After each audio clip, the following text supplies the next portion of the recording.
মানুষের কত কিছুই না ইচ্ছা থাকে, সেই ইচ্ছা কখনো পূরণ হয়, কখনো হয় না।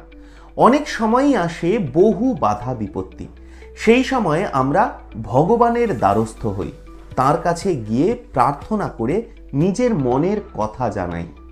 বাংলার বুকে খুঁজলে এইরকম অনেক মন্দিরের ইতিহাস মেলে, যেখানে মনস্কামনা করলে তা নাকি অবশ্যই পূরণ হয়। উত্তরবঙ্গের জলপাইগুড়ির লোটা দেবীর মন্দির এর মধ্যে অন্যতম। সকলেই জাগ্রত মন্দির বলেই জানেন। বহু ভক্তের কাছে জানা যায় এখানে মনস্কামনা করলে তা নাকি পূরণ হবেই হবে। কিন্তু কে এই লোটা দেবী, কেনই বা এমন নাম, সব বলবো এই গুরুত্বপূর্ণ প্রতিবেদন শেষ অবধি দেখুন। আমি দীপেন্দু, দ্য নিউজ বাংলা লাইভে আপনাদের স্বাগত জানাই।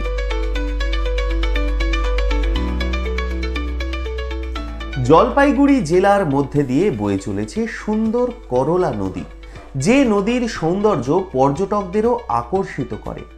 এই নদীর তীরেই এমন এক মন্দির রয়েছে যেখানে বহু ভক্তের মনের ইচ্ছা পূরণ হয়েছে। বলা হয় এই মন্দিরে পাথর বাঁধলে এই মন্দিরের দেবী সেই মনের ইচ্ছা পূরণ করে দেন। করলা নদীর তীরে রয়েছে লোটা দেবী মায়ের মন্দির। সেই মন্দিরে দূর দূরান্ত থেকে প্রচুর ভক্তের সমাগম ঘটে। বিশেষ করে মাঘী পূর্ণিমা তিথিতে হওয়া পুজোকে কেন্দ্র করে মন্দির প্রাঙ্গণে বসে বিশাল মেলাও।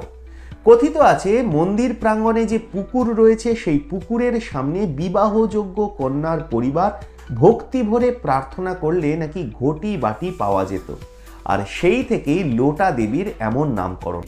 অনেক আগে যে এটা অ্যাকচুয়ালি লোটা দিঘি বলে, এটাকে লোটা দেবী ওটা, লোটা দিঘি এটা। এখানে অনেক আগে এখানে যেমন কারো বাড়ি অনুষ্ঠান হলে বাজনা দিয়ে নিমন্ত্রণ করতো পুকুরে।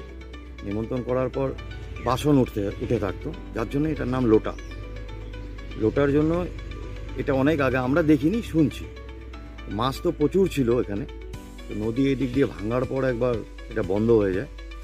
তারপরে এখন তো আমরা আবার নতুন করে খনন করব, কিছু আরও মাছ ছাড়বো এই জায়গায়। করলা নদীর পাশে চা বাগান ঘেরা জায়গার মাঝে এই মন্দিরের প্রাকৃতিক সৌন্দর্য আপনাকে মুগ্ধ করবেই। তবে হ্যাঁ, মন্দিরে যাওয়ার জন্য কষ্ট করতে হয় ভক্তদের। পুজো উপলক্ষে মেলা বসলেই শুধুমাত্র অস্থায়ী সেতু দিয়েই পারাপার করা যায়। এছাড়া অন্য সময়ে পায়ে হেঁটে নদী পেরিয়ে মায়ের দর্শনই একমাত্র মাধ্যম। নদী পার করেই মায়ের কাছে মনের ইচ্ছা পূরণের আশায় যান সকল ভক্তগণ। এরপরে কখনো উত্তরবঙ্গ গেলে দেখে আসতে পারেন এই লোটা দেবী মায়ের মন্দির। কেমন লাগলো আজকের এই প্রতিবেদন? আপনাদের মূল্যবান এবং গুরুত্বপূর্ণ মতামত জানান দ্য নিউজ বাংলা লাইভের কমেন্ট সেকশনে। আর দেখতে থাকুন দ্য নিউজ বাংলা লাইভ। দুর্নীতি রাজনীতির বাইরে এই ধরনের সব খবর জানতে চোখ রাখুন কেবলমাত্র দ্য নিউজ বাংলা লাইভে।